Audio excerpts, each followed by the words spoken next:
What happened to us? Seriously, what happened to us? How did we get to the point where one Facebook comment, one text message, one family dinner, or one person saying, "So, you still sticking with that?" can send us into emotional DEFCON 1? When did we stop getting curious and start getting triggered? When did every disagreement become a contest instead of a conversation? And maybe the biggest question of all, if someone I barely know can hijack my peace, who's really in control? Let's get into it. Hey, Stephie K, got something to say. Talk that listens, clears the way. Truth on the mic, grounded in change. You sticking with that? Oh yeah, we sticking with that. Laugh it out, talk it through, we ain't looking back. Some chats ain't easy, but we take it slow. Tough stuff tackle now, watch us glow. You sticking with it? Yeah, we sticking with that.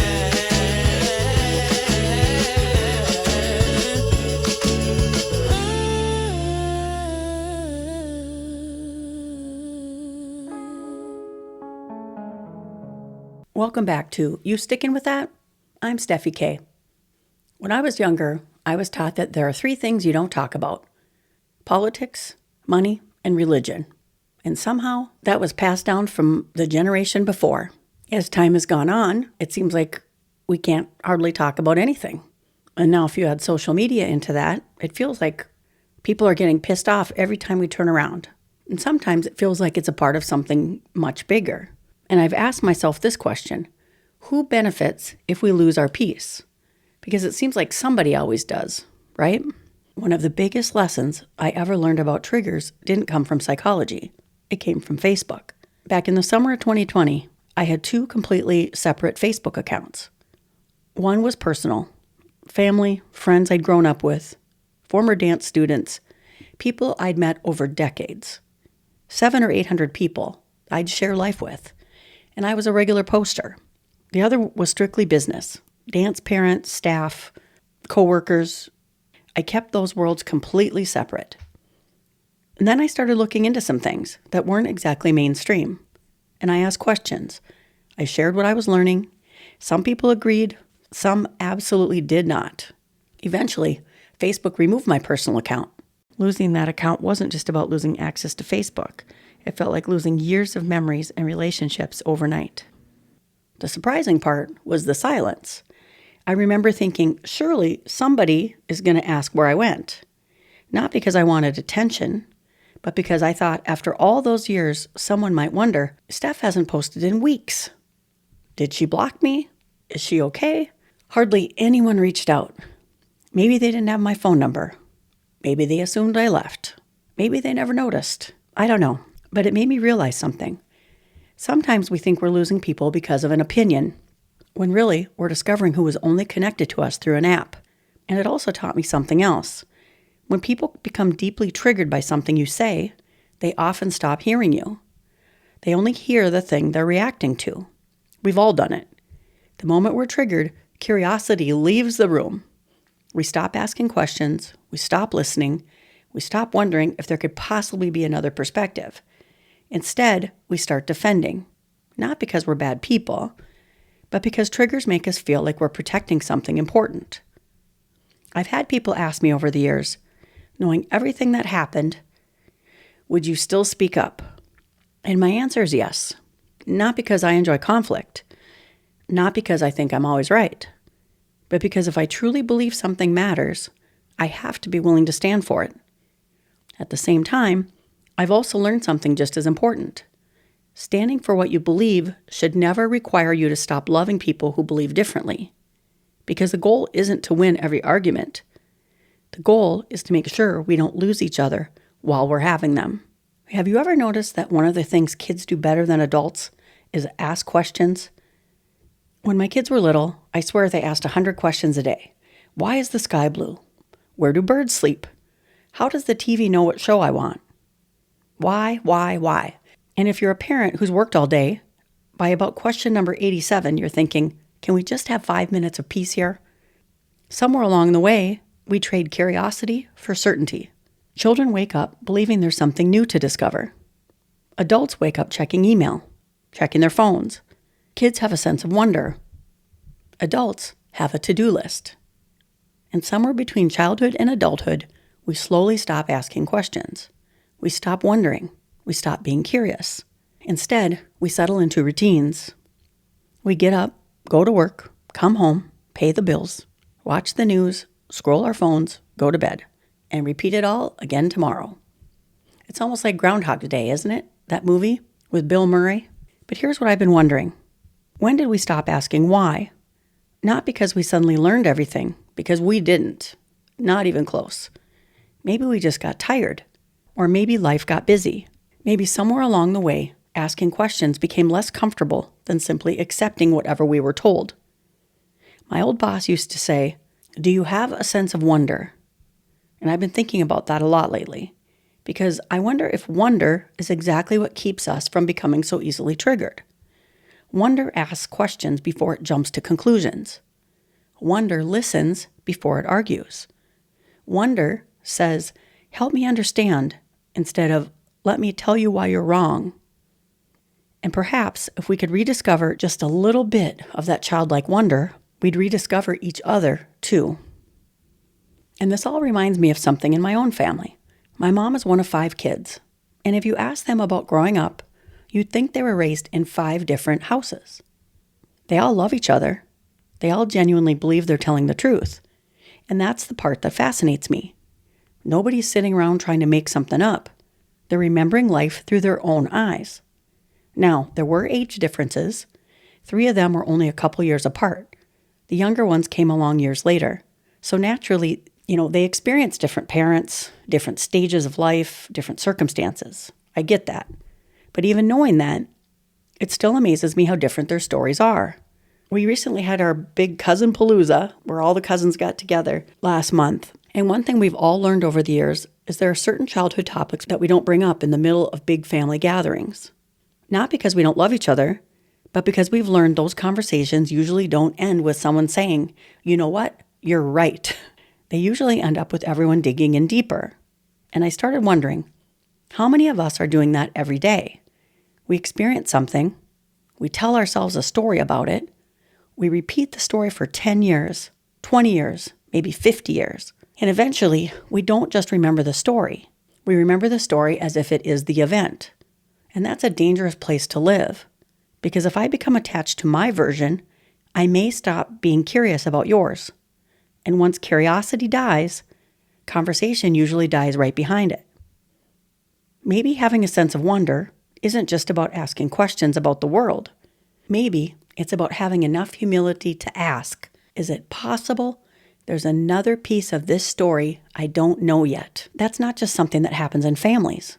Maybe we all do it. We experience something, we form an opinion, we become convinced we're right, and before long, that opinion becomes part of our identity. Have you ever heard the term cognitive dissonance? It sounds like one of those words your high school psychology teacher would put on a test, but it's actually something every single one of us experiences. Cognitive dissonance is that uncomfortable feeling you get when new information doesn't match what you've believed to be true. Your brain is holding 2 competing ideas at the same time, and it doesn't like it. Think about it. You spend years building a picture of how the world works. Then one conversation, one article, one podcast, one friend, one family member comes along and challenges that picture. Now you're uncomfortable. Not because you've decided the new information is true, and not because you've decided it's false. You're uncomfortable because your brain hasn't figured out where to put it yet. That's cognitive dissonance. The problem is when we mistake that uncomfortable feeling for an attack. Sometimes being triggered isn't because someone hurt us. A lot of times, it's because someone challenged a belief we've held for a long time. That doesn't mean they're right. It doesn't mean they're wrong. It simply means we've reached a moment where we have a choice. Will I protect my position, or will I stay curious long enough to ask another question? Maybe that's how conversations begin again. Not by demanding agreement, but by becoming just a little more curious than certain. And here's something that kind of rocked my world the other day. Let me ask you a question. What is Humpty Dumpty? Everybody answers, an egg, right? Except that the nursery rhyme never says he's an egg. Not once. For about 75 years, the story existed in print without anyone calling Humpty Dumpty an egg. Then one illustrator drew him that way, and eventually everybody knew, air quotes knew, he was an egg. Think about that. An entire culture filled in details that were never actually written. Nobody lied to us. We just inherited the picture. And after enough people repeated it, it became truth in our minds. Isn't that interesting? Now ask yourself, how many opinions do we hold because we've actually researched them? And how many because we've simply seen the same picture over and over? Which made me ask myself, what other stories am I still carrying around that I haven't questioned in years? Back in that summer of 2020 and 21, there were things I felt strongly enough about that I spoke up. Some of those things have since happened, and others haven't, at least not yet. And that's taught me something about timing. One thing I've learned over the last several years, sometimes we say something that we genuinely believe is going to happen. Maybe it's about the economy. Maybe it's about technology. Or maybe it's about your own life. And then, nothing. Tomorrow comes. Next month comes. A year goes by. Maybe 5 years go by. And people start looking at you. Well, I guess you were wrong. But what if the only thing that was wrong was the timeline? We do this all the time. Think about silver, for example.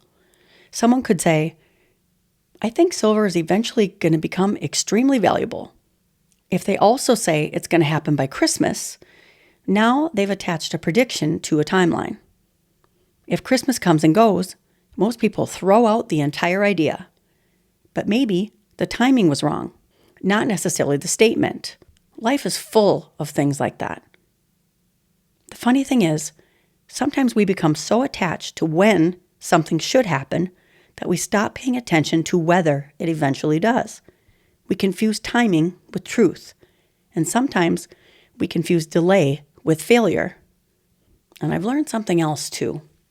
Just because I think something's going to happen doesn't mean I know when. And I've become much more comfortable saying those 3 words. I don't know. I don't know if it's tomorrow. I don't know if it's 10 years. What I do know is life has humbled me enough to stop pretending I know every timetable. Even if time proves you right, you still get to choose how you handle that moment. You can say, see, I told you so. Or you can choose grace. Because haven't we all been wrong before?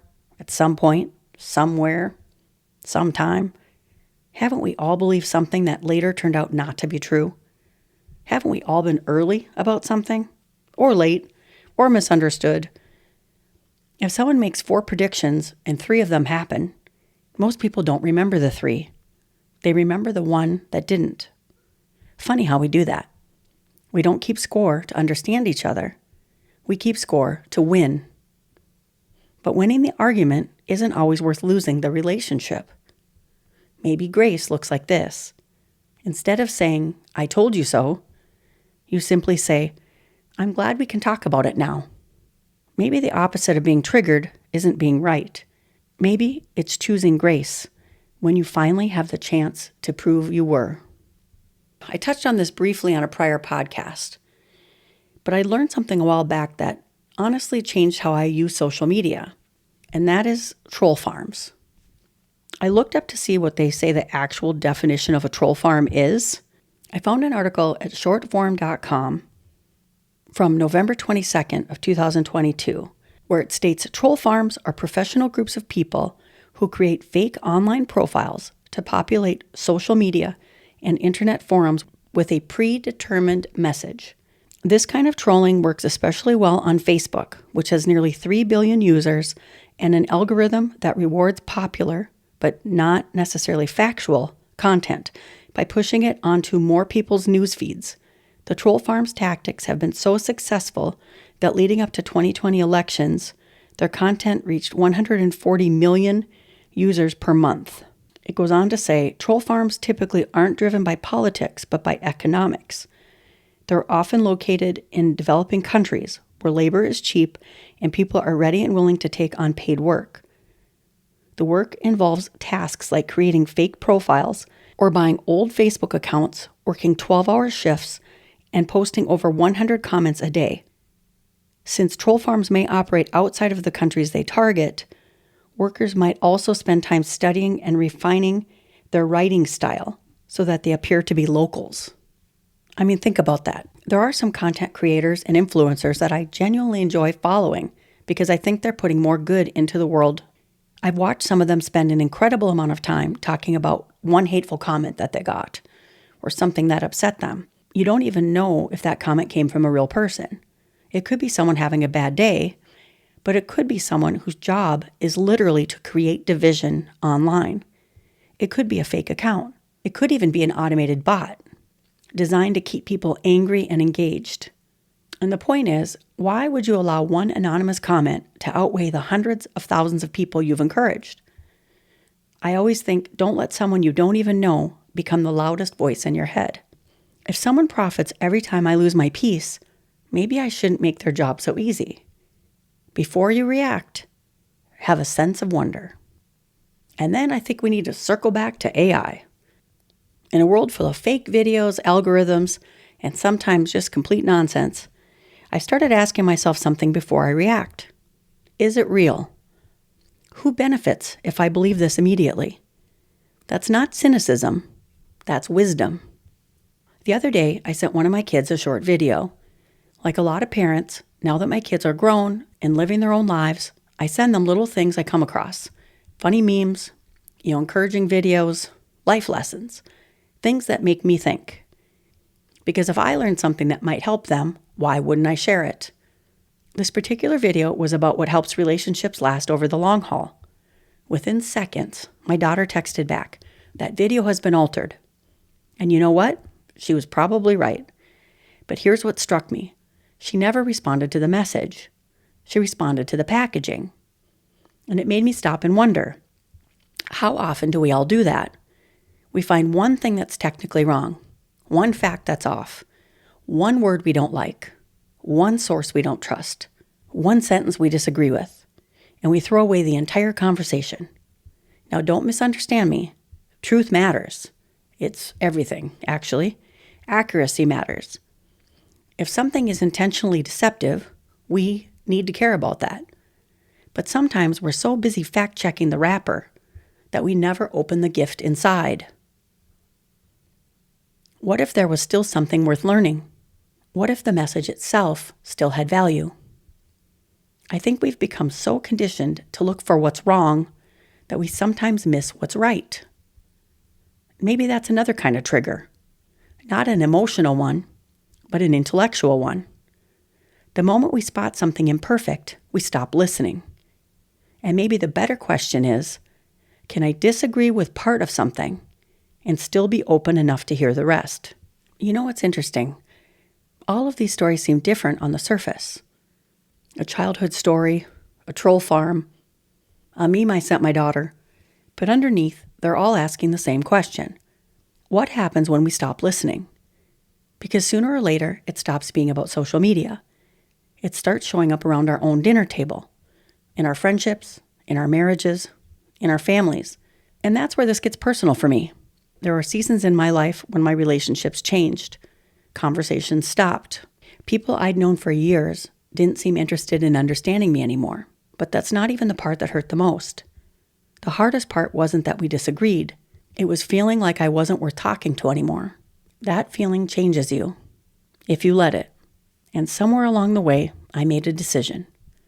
I don't ever want to become that person. I don't want someone to feel like they have to agree with me before they deserve my kindness. I want people to know this. Even if we disagree, even if we see the world differently, you still have a seat at my table. Because relationships are worth more than winning an argument. And I've had to ask myself this a time or two. Could my ego survive saying I was wrong? Because being wrong isn't failure. Refusing to learn is. One of the greatest lessons life ever taught me, is that sometimes I'm supposed to teach, and sometimes I'm supposed to learn. And the hardest part is knowing which day it is. There have been people I thought had absolutely nothing to teach me until they opened their mouths. Some relationships don't end because of one big fight. They end because we stop listening long before the fight ever happened. Maybe you're estranged from someone. Maybe they hurt you. Maybe you hurt them. Sometimes reconciliation isn't possible or safe, but bitterness still costs us. Forgiveness doesn't always reconnect people. Sometimes it simply sets you free. Imagine 8 billion people, each holding one puzzle piece. If everyone insists their piece is the whole picture, the puzzle never gets finished. But when we become curious and we have a sense of wonder, when we ask questions, when we listen, suddenly pieces begin fitting together. Not because everyone agrees, because everyone contributes. Maybe God never intended for one person to hold the whole picture. Maybe He designed us to need one another. It's easy to point fingers, harder to point thumbs. I've been wrong. I've been right. I've hurt people. People have hurt me. But somewhere along the way, I realized the only person I can actually change is me. And it's reminding me of the song Man in the Mirror by Michael Jackson. Maybe now is the time to listen to that again, because I think you may hear it differently. Instead of asking what triggered me, ask what was I protecting? Was it my pride, my fear, my reputation, my identity, my past? Because that's where healing begins. One thing I've noticed, people who truly love themselves don't spend much time trying to tear other people down. Secure people don't need constant validation. They don't need every argument. They don't need every last word. They've already found peace. 5 practical tools. Here's your challenge this week. When something triggers you, number 1, pause. Number 2, breathe. Number 3, ask one genuine question. Number 4, listen longer than you speak. And number 5, before you react, get curious. Not long ago, I saw a clip of Stan Lee. You know, Marvel. He has appeared in over 60 Marvel movies and TV cameos, etc. If you Google him, you can learn much more. Anyway, I recently came across a clip, several times actually, because I think my phone algorithms must be set to things about love and kindness and all that stuff. So in the clip, Stan was talking about the woman he loved, the one that got away. And people have shared it everywhere. Except it wasn't his story. It was a movie scene, a script, a character. In real life, Stan Lee was married to the love of his life for 69 years. In fact, he wanted people to know the movie wasn't autobiographical because he didn't want anyone believing he hadn't married the woman he adored. Think about that. Millions of people believed the movie clip, not because they wanted to lie, but because it fit a story. Nobody checked or asked. We just shared it. And the truth didn't get offended. It simply stayed true. Truth doesn't need to scream. Truth doesn't need to panic. Truth doesn't get upset. It's still true whether we believe it today, tomorrow, or never. And that makes me wonder, how many arguments are we having over stories that were never true to begin with? For my Stephie K thought of the day, I have this. A couple of weeks ago, I was sitting at an intersection waiting to make a right turn. And as I looked across the road, I noticed a woman riding one of those 3-wheeled bicycles. She had a basket on the back filled with what looked like everything she owned. A big blue suitcase and a few other belongings stacked as high as they could go. It looked heavy. Then, right in the middle of the intersection, one of the back wheels fell completely off. There wasn't anything I could do except make my turn, so I pulled over as quickly as I could and ran back to help. By the time I got there, I was probably the 4th person. 2 other women and a gentleman had all done exactly the same thing. Complete strangers. Different cars, different lives, yet every one of us had the same instinct. How can we help? Together, we pushed her bike out of traffic and onto the grass. Then we started asking questions. Can we fix it? Somebody said, I have a toolkit with. Let me help. Can we give you a ride somewhere? Where do you need to go? She just kept shaking her head. You can't fix this. You can't fix it. Nope, I'm staying here. Then she quietly said something that stuck with me. I'm going to have to leave everything behind. You could tell she wasn't just upset about the bike. It felt like life had finally handed her one problem too many. You know those moments when you're so overwhelmed you can't even think straight? When people are trying to help, but you're too exhausted to know what help even looks like. That's where she was. She couldn't really talk. She was just so mad and almost in disbelief. I think we've all been there. We stayed a few more minutes, asking if there was anything at all, anything we could do. We threw out several options, bringing her somewhere, bringing her stuff somewhere. Finally, she said, I'm fine, just go. So one by one, we did. A few days later, I was driving by my own neighborhood, about 30 minutes away from where all of this happened, and I saw a woman who looked just like her riding a 3-wheel bike. Maybe it was her, maybe it wasn't. I'd like to think it was. I'd like to think someone helped her find another bike or repair the old one, and that she was able to keep going. But even if it wasn't her, that's really not the point. The point is that every single one of us is carrying something the rest of the world can't see. Sometimes it's a broken wheel. Sometimes it's a broken heart. A lot of times it's just one more thing happening on a day when we didn't think we could handle one more thing. And yet, in the middle of all that, 4 complete strangers stopped without hesitation. And maybe that's the part worth remembering. Yes, there will always be people who have it harder than we do. Keeping that perspective is important. But maybe just as important is remembering that there are still people willing to pull over, run into traffic, and ask a complete stranger, what can I do to help? Turns out there are still a lot of good people out there, and sometimes that's exactly the reminder we need. You know, we don't lose each other because we disagree. We lose each other because we stop listening. And maybe we forget this most often. Behind every strong opinion isn't an enemy. It's a person trying to make sense of things the best way they know how. We don't drift apart all at once. It happens slowly. One interrupted conversation, one unchecked assumption, one moment where it felt easier to be right than to stay connected. And that's what makes us so human. Most of us aren't trying to divide each other. We're trying to protect what we believe while still holding on to the people we care about. Somebody is going to push one of your buttons this week. You can count on it. The question isn't whether it'll happen. The question is, who do you want to become when it does? You can let them steal your peace, or you can pause, smile, take a breath, have that sense of wonder. You might discover that the person you disagree with isn't your enemy. They're just holding a different piece of the puzzle. And perhaps that's exactly why God put us here together. Thank you for spending part of your day with me. We're on all major social media platforms. New episodes air Wednesdays at 6:30 p.m. Eastern. Until next time, I love you guys. See you Wednesday.